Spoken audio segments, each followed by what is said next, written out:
Religion manaka bule manaka isantu ziba ya bangaga ya nzambe paikani ndokota kamongo kati bozindoli ya biso na bino na mambi matali bongo bonzambe ko bana be ko likonze ekoli ya biso ko talisa kaite ekoli ko demokratique ya bongo liziba to pe zando moye e ko sangisa ka bongo ba bonzambe kile bongo benyango laike bongo laicité yango o kateli yango ko bikela bongo ba ibuda ko bikela bongo ba musulman ba kristu ba kimbangu pe la moko ba universel pe bato songolo pakala to ko katango iso kurutu kati yanda kukwanda biso soko bozambe moye kwami okatili ya yo tumutanga kayango tene sike ye benga biso pe ingera okatikati ye sika yento kwami tokozala bongo na tango ya kuyambi yo pe kuyeba bonzambe kani pela moko mpifu moye e kamata mi okatili yango bosolo pe bozindoli yango e kotalisa maka okatikati ya molongo pe mokili mobimba kobara bosenga bwabino bomosenga kiete mokomero awa tukobira bongo mokolo ya motoba ya sanza ya inei to mekana ino kotalisa bato kimbangu yenani pela moko pe totala bongo ngambo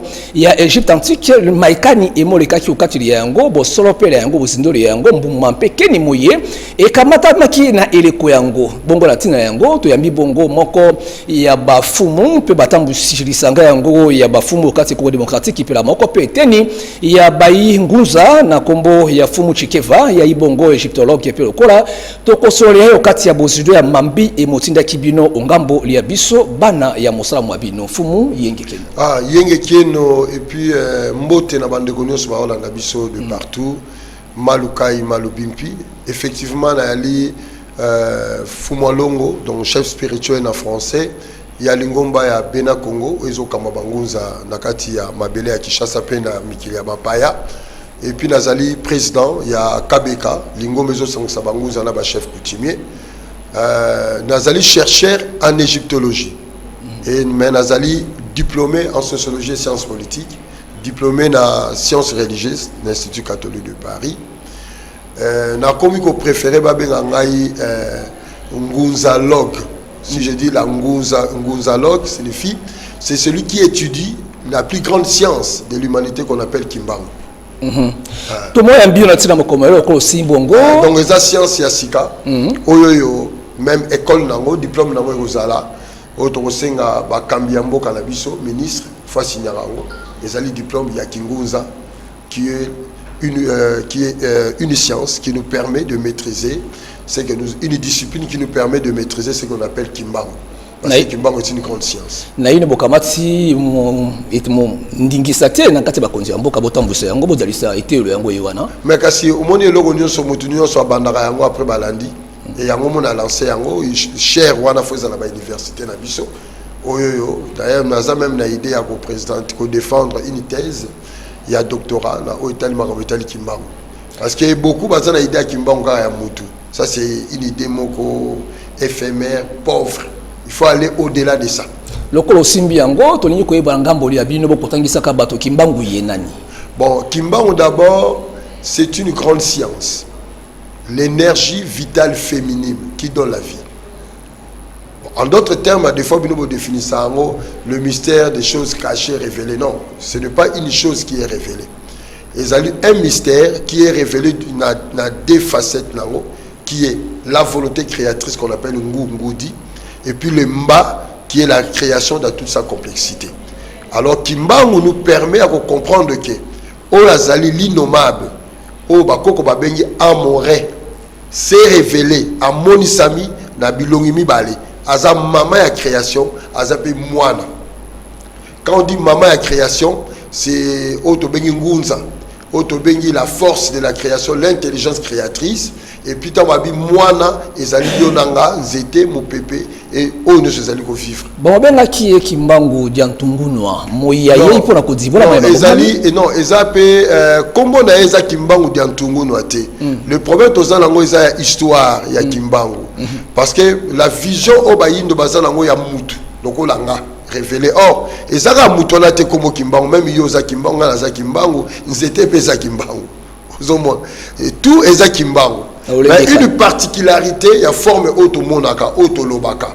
Tant que c'est révélé qu'il n'y a pas maman Kinzembo. Parce que ce qu'on y a mis l'isolo à maman Kinzembo, on y a battu Kimbangu à Yakinamoki. D'abord, maman Kinzembo a Mounsundi. Kimbangu a bimina ba yombe. Apparaître kuna. Maman Kinzembo babotami 5. 3 garçons et 2 filles. 2 premiers ba aînés à Mibali, 3e moi c'est maman Pemba Mwanda et puis maman Kinzembo Konde Mwanda et ensuite ndekona mobile na Bosani Kombo. Alors, Kombo na ye eza Kinzembo te Kinzembo eza Sirno. Okol ba Kinzembo okol ba Binzembo. Eza o moni grain de beauté o. Ou bien Moussapi o e baksamara. Mais comme les a Konde Mwanda, Konde eza fétiche o eza pas ba oyo. Ta ba sete pona ko pini. Alors tamaki na babilo yo Binzembo na nzoto na ye yango ba pesi Sirno Kinzembo papa na yanga maman na Pemba Mwanda azali Munsundi ba descendant ya roi Sambuki Mwanda nde échanger un peu ba valeur maman Kinzembo abimé wana alors une indiqué ko tande ko na ye na cheo na koma Pemba ko Kinganda kuna eko toujours aboti fo ko kone alors mukota na porte à côté na ndaku atanga ye asengi bango maya ko ko bakola la idée que le la sœur nanga bala raté peut-être mobali oyo a sollicité libal et mbulengo ba ebandi ko tatana ko bimate zala na biso parce que ko tiko bongote na zala makambo solo anayo mais na roselo nga na yo tonga maman Kinzembo ta que temps jour à rendez-vous était visiter à l'Ochendo toi alors tant maman Kinzembo na madinga l'histoire il y a des documents sur ça dans na madinga akuti petit frère pour un petit frère maltraité nanzala maintenant à Bukamani na Pondo pour aller et aurait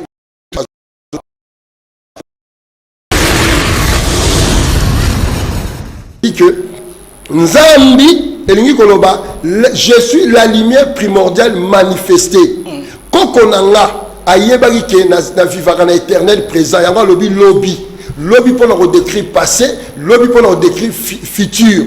Je suis un présent éternel. Yango Nzambi.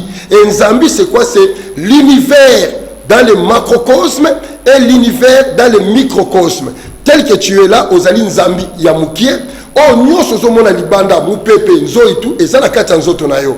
Tu es le résumé de cette création dans le macrocosme. C'est ça la vision à Kokonanga. Alors, Dei, Otobengi Dieu, ce n'est pas la même chose.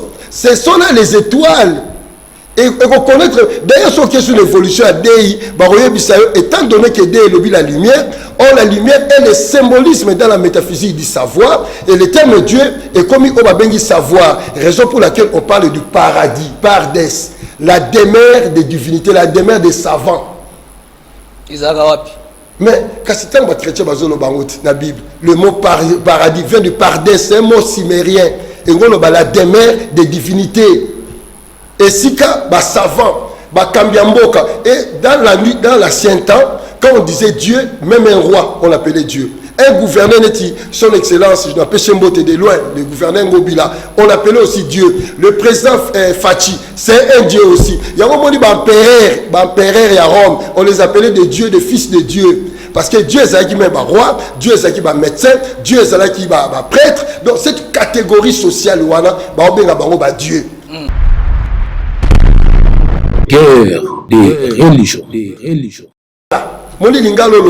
C'est ça qui a évolué dans le temps, a permis à l'Égyptien antique et l'Obama. Alors tu as dit, ta Ngolobama Bélé, nature Ngolba la lumière, nature Ngolba connaissance, nature Ngolba Dieu. Donc le mot Dieu, c'est un statut d'élévation. Et c'est différent à Dieu, n'a 2 majuscules. En français, lorsqu'on dit Dieu en 2 majuscules, ça devient nom propre. Dieu merci, Dieu Landou, Dieu Jonas, Dieu Boy. Et le Dieu en 2 minuscules devient un nom commun, un statut d'élévation. Il y a ça la féminine. Donc il ne faut pas confondre ces termes indo-européens, occidentaux, na kombo Nzambi et kokanité de vie. Obabeni Kimuntu, Kingunza.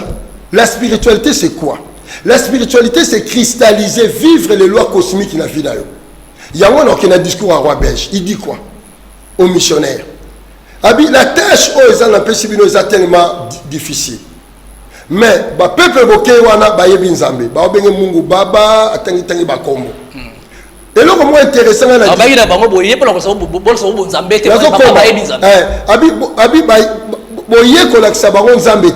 bayebi ko boma eza mabe loko bo eza mabe d'ailleurs babengaka nzambe kombo boye ayeb si baroni en français ayons le courage de l'avouer que bayebi boye ko apprendre bango te eloko bango déjà bayebi mais boye ko évangéliser bango pour l'intérêt de la métropole. C'est ça le but de la religion oyo. C'est pour l'intérêt de l'Occident. Continuez le discours. Il dit encore quoi? Empêcher les Noirs. Babenga bakoko na bango. Lakisa bango ka bakoko na biso bakoyo ka bango te. Oh, biso la spiritualité c'est quoi? C'est la culture des ancêtres. L'héritage au bakoko batike la biso. Qu'est-ce que nos cocos nous ont laissé comme héritage dans notre vie? Notre non, là, Bozo s'est trompé encore. Bolingo le bâté fleur rose. Bolingo c'est faire un projet commun d'ensemble. Bolingo le alliance. Bolingo le libala. Bolingo le longo. Bolingo le fusion des deux principes. Même tout à l'heure, on a sali bolingo na micro. Pour na yoka. Na yopo sali bolingo na micro, na ba caméra, na ba ordinateur. Pour émission eleka. On va dire qu'il y a une pour kalikolo. Té. Ok, na ko kamona ka to bakingo. Non, eza bon té. Eza bon ko kimi sanga té. Tika na donc voilà, abi empêchez-les. Or, dans la culture de nos ancêtres, culture et nous cultus, pratiquer un mode de vie. Bakoko na biso balakisa biso babina kaboy parce que la bina c'est un élément spirituel. Balia kaboy. Ya ngomo tozo kufa ebele parce que tozo lia n'importe quoi. Oh bakoko na biso avait de longue vie. Il savait oh yakoya kolia. Bakoko balakisa biso kolata.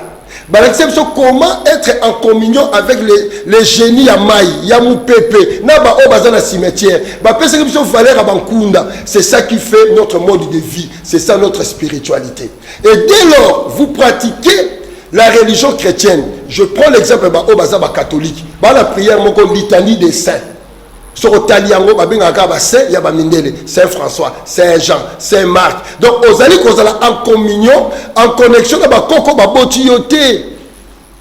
Aux hommes, Koko Babotioté. Donc, dès lors, au Kabouani, na ozali identité culturelle na yo, ou embrasser à Batoumoussous. Donc, l'Africain a un problème plutôt, il y a crise identitaire. Congolais a un problème, il y a congophobie. Il a la phobie de soi. Mais il y a un problème de guerre des religions. Parce que il faut passer la religion, et ça, les musulmans, les chrétiens, les juifs, bango na bango.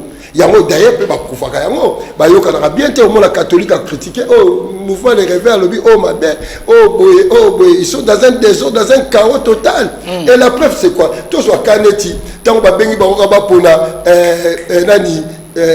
Je le salue en passant, les responsables de la CENI, Nani, Excellence Kadima. Taba Bengeka Baba Ponae, au moins le problème à religieux Bazouagi. Mais Bankoumou, Biso Bankoumou, to Bangounza, Bakoza la problème quand il s'agit de choisir, parce que Biso, Toko 5 années d'ancêtre divinisé, Baye Biso qui doit être là. Et voilà, il y a un moment que Tozana. Na réalité wana otozo lingato mettre quand même otolobana ki Congo vele la propre na kachanda kuna biso mais ça n'est pas dit que to kabwanaka parce que même tant otozaka na ba fête na biso tozaka ini tant otozaka ba problème na tozaka ini il y a que des fines kaka moi mindono robungisa mais cette fois-ci avec KBK on a le Belio qui mponza bana Congo nous sommes unis et comme mon côté et roboto la biso mabele tozali na moment ya réalisation ba prophétie à Fumukimbango. Et que le moko te bote la biso mabele.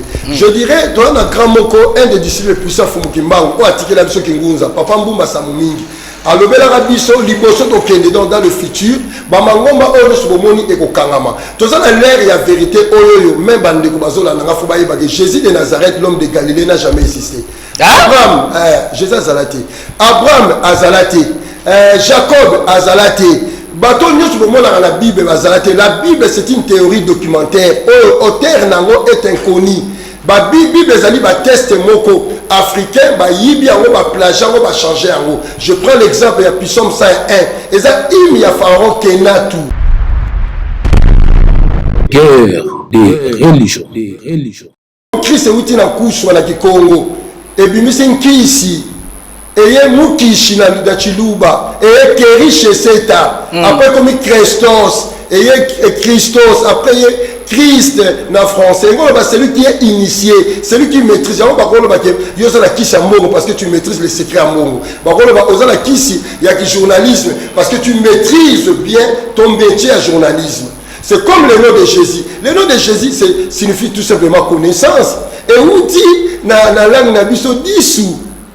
Dissous, il y a la Bible, l'issue n'a pas de lampe. Ce qui lampe c'est tout ton corps et ça l'obscurité. Dissous, il y a comme l'issue. Après comme Isisto Aïsata, Isa. Et comme Jesus, Jesus en espagnol, Jesus en français. Quand on dit Jésus-Christ, c'est celui qui maîtrise la connaissance. Maintenant, il faut se poser la question, c'est quelle connaissance? La connaissance de la Kabbale, le christianisme, l'islam, le judaïsme, c'est la Kabbale. La Kabbale qui est pratiquée même dans la franc-maçonnerie, dans la Rose-Croix. Un chrétien, c'est un rosichristien qui s'ignore. Non, nazandoki te ndoki ngo ba savant nazande savant mais nazandoki au sens na yote wala ba nkadia mpemba kadia pemba te nazan kadia pemba te pona moyindo nkadi ngo ba mabe mpemba mutaza nkolo mundele. Guerre des religions. Pour comprendre que aujourd'hui la prophétie ya Fumu Kimbangu, prophétie au Aloba na Mbanza Sanda na 2021 est dans son accomplissement. Yango ba koko banguza ba kongo banguza ba yala dio. Oso kondo lo peve kakala kwe. Kongo banguza ba yala dio. Donc les kinguza comme étant pivot, il y a développement ya mboka oto comme na l'air nango. Toza la déclin ya christianisme, ya judaïsme. Makambo na lo balelo 40 ans 50 ans passé ba lo bango to solo bi ba bomio. Babomio, est-ce que bato na ngaba yebi ke tamoul des ala? Tamoul des livres oyoyo ba forma nango ba rabbin. Les rabbins sont comme le pasteur na judaïsme. Na tamoul ba benga rayo na ngaba goy. Et ngolo ba boy ba lobi na tamoul. Ce que moni noir azini na libulu tika ya kufa longola escalier bimate eza offrande pour la Yahweh, Yahvé, les tétragrammes. Oh yo benga osambela ba Jova. Osambela ngana yokuna? Oh yo peut-être aux chrétiens. Bongo soki ki yo nganze msanga bo zabe nganze msanga te la lubi qu'est-ce que vous allez rater ba kabola yo tata possibilité par donc pour te dire que pour le royer biso que biloko wana nyonso o ezala ki na base o ezali fondement de destruction na biso même il y a classe na biso il y a notre système scolaire. Je donne encore un autre exemple. Comment moutaro tanga ti lelo soko tuni même un professeur obimia salakaka Mokobisu sala o abenga ngoni micro baladeur tout n'aura batu qui a découvert la mouchi du fleuve Congo ba yo Diego Kao. O Diego Kao en 1884 akokuta koko nanga na banana avant na kawana. Comment qu'on découvrir le koko nanga yebi banda karawana mais batangi sio yango. Batangi sio pe lelo tozaki nango tout à l'heure na début tango salinga remarque wana batangi sio susu na langue française. Oh yo nanga tolota ndoto na lingala. To kanisaka na lingala, to réfléchissaka na lingala. Et comment tu reconnais liboso? Yango comme je disais tout à l'heure, nous avons un problème d'identité. La religion c'est une identité. Au monde même un Kimbangi ça en Angola, un Kimbangi ça Sikabwe, c'est reconnu comme identité Kimbangi c'est par rapport à foi na baron à Kimbangisme. Catholique c'est la même chose, judaïsme c'est la même chose, islam c'est la même chose. Donc identité wana, ce qui est koufi et pas bayindo, tolongoli drogue wana, opium wana, c'est un autre bandi ko soit. Et là nabiso il y a développement, donc comme à terre il y a développement en mboka nabiso. Tala ndeko nanga hier, bon ça passe. Et ça passe. Il n'y a pas même de communauté internationale. Je vais donner un exemple. En Libye, nous avons assisté. Merci. En Libye, nous avons assisté là-bas, ils ont vendu même un noir musulman à $70. Là-bas, musulman arabe. Il y a une communauté musulmane internationale. Dans l'Ukraine, les catholiques ukrainiens, un Africain catholique. Il y a une communauté chrétienne. Il n'y a pas une communauté internationale religieuse. Ce sont les Nations Unies. Ce sont les 5 membres permanents. Hein? Ce sont eux le système international. Bazo pillé, bazo nyoko la biso. Alors, il y a un guerre bango batena mabele na biso. Faut zonga teza ba symbole ba signe. O fumukima bit o boroye ba ke boko mina ta libération na bino. Ya kimpoanza na bino parce que deuxième kimpoanza o tozo zela kimpoanza na fumu lo bagini bato ba kokufa belé. D'ailleurs fuma lo bagini ba na bino ba kokene na mboka ba payati. Ba kokufa pe kuna ba kokufa. Moi j'étais dans Lesvos, na kena na Lesvos na Ilwana. Et c'est dans la Grèce. Moi, je suis allé là-bas pour consoler les Congolais. Et ça, moi, petit île, moi, avant comme la grande Grèce. Bah, tu vas zinda, mouta théâtre, au moins, moi, sur le théâtre, Joël. Je l'ai vu là-bas en personne. Sur la suite, un bateau, là, bah, moi, là, bah, il y a 40 dés.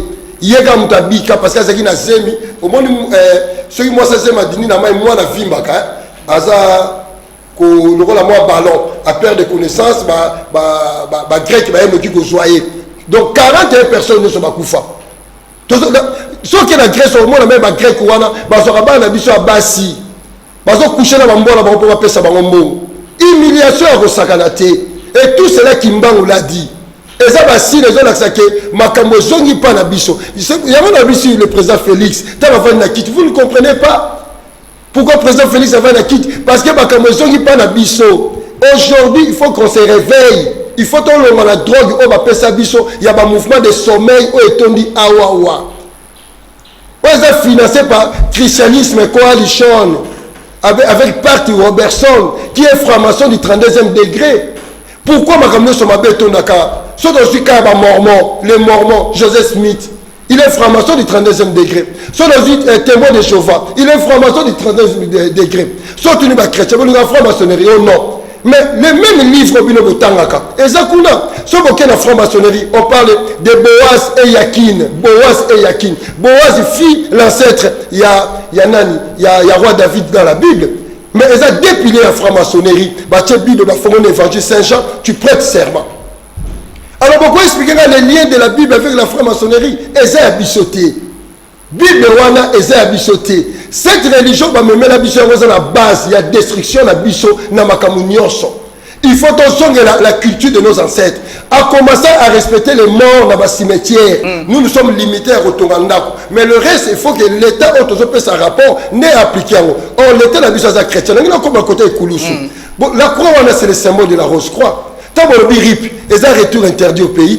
RIP, ils ont un mot de passe même la franc-maçonnerie à 18e degré au Macron, Ali, chevalier templier. Je vais donner un exemple. RIP, principe intégré, renouvelé.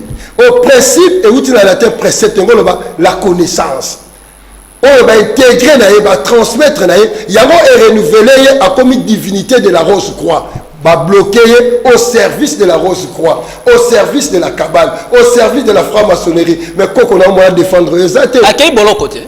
Kasi bon côté. Il y a beaucoup de kokolo moi de. Mais quand on a un au monde. C'est yanga bundela kanga. Yanga yaka po kokolo na so na bengiye. Na bengi nkaka chikeva chinzita simbili la yiza nkaka ye. Kaka mwanka zichikeva baya ye. Maleka machimbindi yoko le mvula. Baba on so ba ye akata na lobi ba kochi ba kokolo na ba mona nga. Pour la tchela ba croater. Wana o bangisa batu ba otolo ndako. C'est la réalité. Nga la semble la batu ba kufa. Mais bino pe ba ba na biso ba semble la batu ba kufa la Bible. Ta ba lobi makila Yesu na Golgotha. Golgotha ngo ba cimetière. Golgotha lieu de crâne. Et ngo ba cimetière. Mbo des oliviers cimetière. L'enseignement biblique il y a ésotérique nango. Alors donc makila Yesu na Golgotha. J'invoque l'âme qui est enterrée dans Golgotha. D'ailleurs le livre Jean chapitre 19, Jésus a été enterré dans Golgotha. Alors, mais bon, on peut pas bien arrêter. Si on s'appelle Aben André, Aben Jésus, mais quand on est Jean, quand on est, pardon, Landou, quand on est le combo, Abima Ben Lundok, et il y a une perte d'identité. Le Congolais Azali la phobie de soi. Il y a même mot cannabis, il faut changer le nom de ce pays. République démocratique du Congo, il faut changer. Commencer par le nom. Celui qui te donne un nom te domine. République et Nikoloba, les valeurs de la franc-maçonnerie. Il y a un moment dans le discours, il y a un président français, vive la République, vive la France. Et puis, biso de terre, amour. Amour, c'est quoi? Amour, c'est vivre ensemble. Amour, c'est vivre en communauté, moyennant un projet commun. Et le projet commun, c'est le Kimuntu. La valeur ancestrale, la biso. Jamais au monde on a pédé par la biso. Mais au moins, la passer à pédé. Moi, je te dis aujourd'hui, bah passer bayaka par la bisote. Bah passer bayaka, to pambola ba huile o bachela bato. Bayaka. Oui, bayaka ko to boya rapé. Ayepe to fumer. Bah ça bonde qui fait pas la bino. O bayaka. Parce que les côté, ils ont rien. Ceux qui a kekozwa moi et loko moko boyete pour akwe sarabato. Miracle c'est un wanate. D'ailleurs on le la rouge, peut-être que ça vite, pas forcément rouge et le ngol vite. Rouge et ngikoloba amour. Rouge et ngol la délivrance. Rouge et ngol autorité politique. Il y a un moment où même le tapis rouge. Rouge est la victoire. Na kaya vita o lobi tout à l'heure. Rouge est la signification belé. Si on a la violet, on a mokoufi. Si on a la jaune, on a savoir. Si on a la blé, et la pétrice. Si on a la vert, on a mabélé. Donc la couleur c'est un langage ésotérique. On a besoin de l'esprit. Donc mon ingane la tibo de l'obo sale langara boye. Vous comprenez? Donc, et là, on a tous yango parce que bande ko na biso, bazala région na ozaki bokoko na bango. Na debout congolais boye maka mabele o bakoko batike la biso. Mabele on n'appartient pas à Jésus, ni à Abraham, ni à qui que ce soit. Cette terre appartient à Kimbango, appartient au Ngouza. Qui on voit même pour Oza, au moins le poto le bangana yo, Bangouza mutu babunda. Babunda contre Mundele. Fumukimbangu le 4 janvier 59 abimisi ba soda misato mikuse. Baudouin abangi.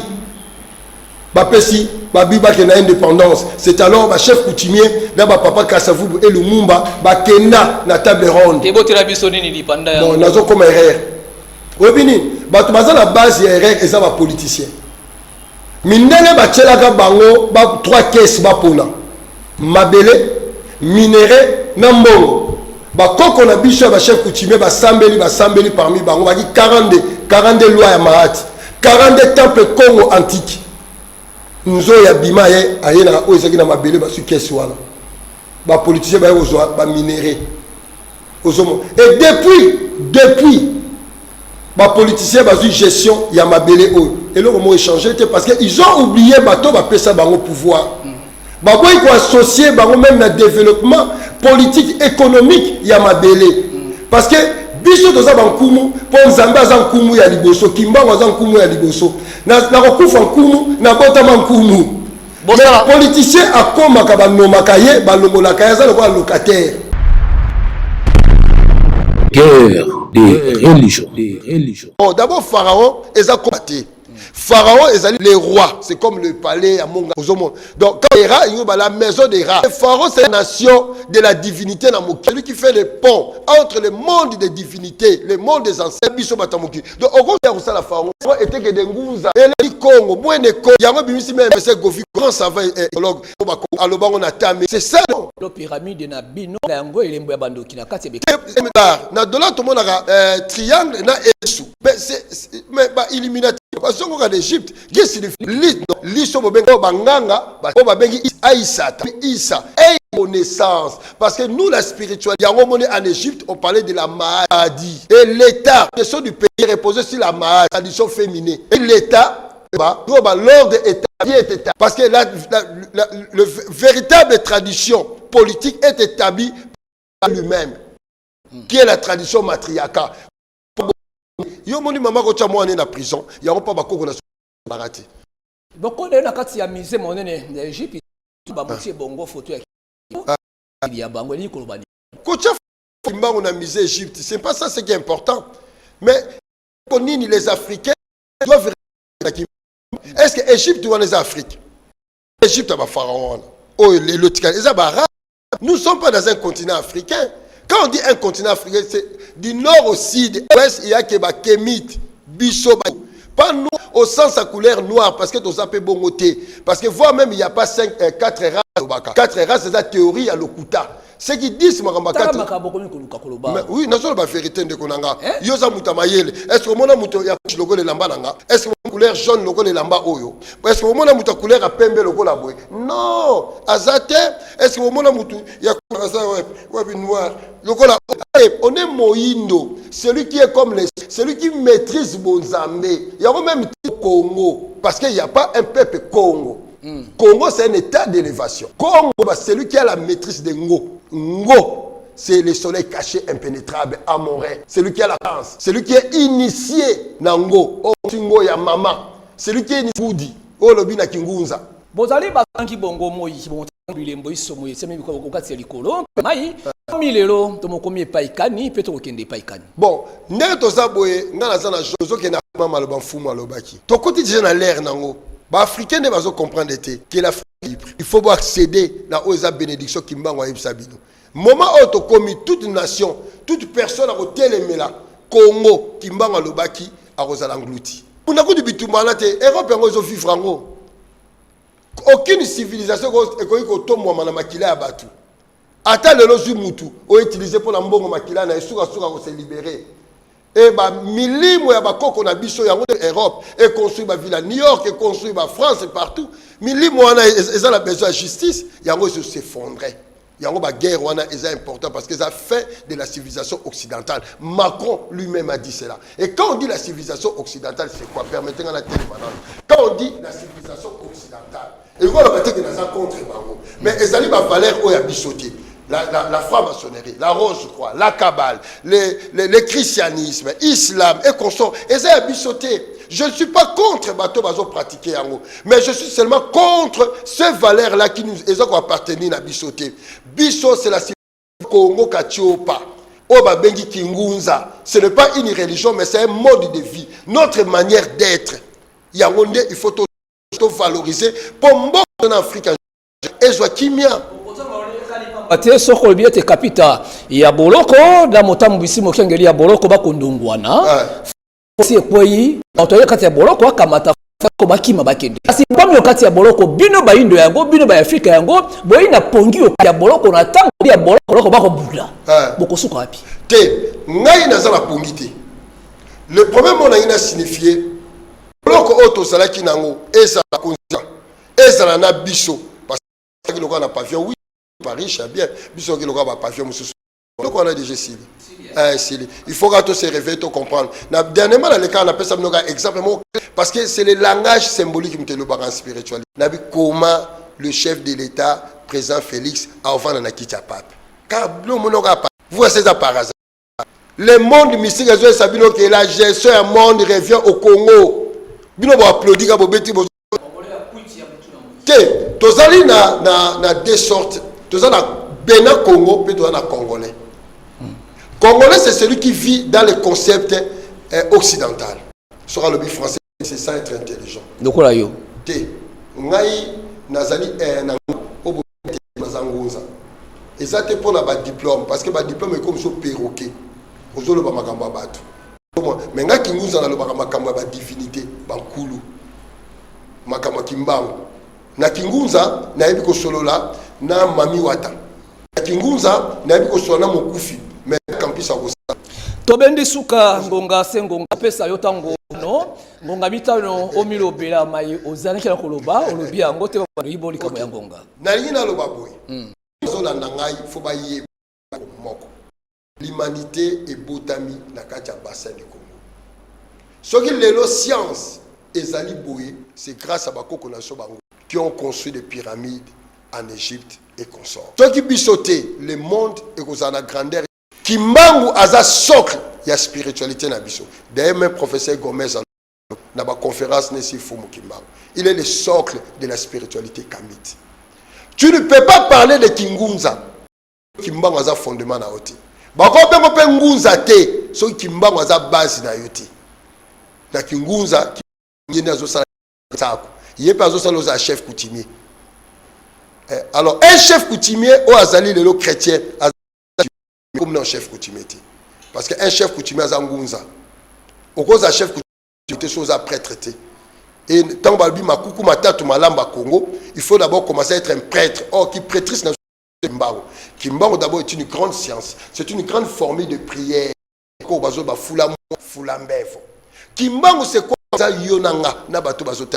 La création dans toute sa complexité. Kimbu, ezali trône, est-ce que vandi ba divinité? Montagne mbango. Parce que Ngomba, est-ce que vandi ba divinité? Et Ngomba, ngolo ba sous Nkunda. Est-ce que vandi ba cimetière ou vandi si ba Nkulu na biso? Alors, on va prendre Kimbango comme une personne. Parce que une Kimbango comme une personne, on appelle ça Kimbango. Il oppose à Kimbango. On ramène à ça Kimbango. Dans la région, on a ça Kimbango. PPP. Parce que, mais oui, pourquoi dans le Komoko? Dans le même lieu, le Komoko, c'est clair. Tout le bagage, tout le bagage, tout le bagage, dans la maternité, l'éducation, tout le temps, dans ma belle, où est sa maman, tout le temps, ma belle, tout le temps, ma belle, tout le matin, tout le bagage qui papa.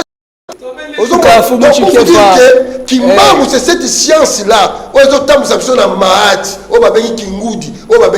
Alors, l'unique combo, on va bien Nzambe na mokili. ezali ngunza et azali mwana ya ngunza le kambwana ngai na yo tokoputala ngai le deteni wana ngunza ube ngudia ndombi la lumière impénétrable o bakoko balobi nune puis les eaux primordiales pas ba judéo chrétienne ba yiba biso makama parti à temple Héliopolis. Merci. Ma numéro de téléphone ezali 00 284 026 70 00 084 donc au code il y a Congo Kinshasa 00243 84 026 75 00. Merci beaucoup. Jésus azalate atikala kozalate azatenté au Congo. Bazalate ba Jacob batikala kozalate. Jésus a koufela mabele oyote. Na tikelika ba passer question moko qui a écrit la Bible. Kimbango azali nzambe ya mokili mobimba. Aza unique. Ko bundala bango mbala sima. Tokabwani awa bakulutu na ngai tobendi penda suka matondo mingi na chimanga songa kibiso yanda kolia bino yazaki bongo na sima maliringi masini yesima kibongo na Filemonza wilongo na tatika selambe olia yango ya fodilu tona pinza pona ko ingela na loje yiso to ingela mi okati ya bandako na bino matondo mingi na Mose Kilumbu Regina kulutu ya ngai matondo mingi na ndeko ya ngai shakado abaza midea body intensive papa na nimbo pelo kora kulutu ya ngai pamphile okapida wa matondo na yo pelo kora to pesi mbote mingi na kutujonase kasa pe ya nike badawa ngai na bino pona bala sima tobukuta ni zau gracia lekili ngai pe lokola totondi biboto kati kimia ingelo kati banda kolia biso na bino na katikati ya numérique en terme mamnaka pe bundeli ya bilombe guerre de religion.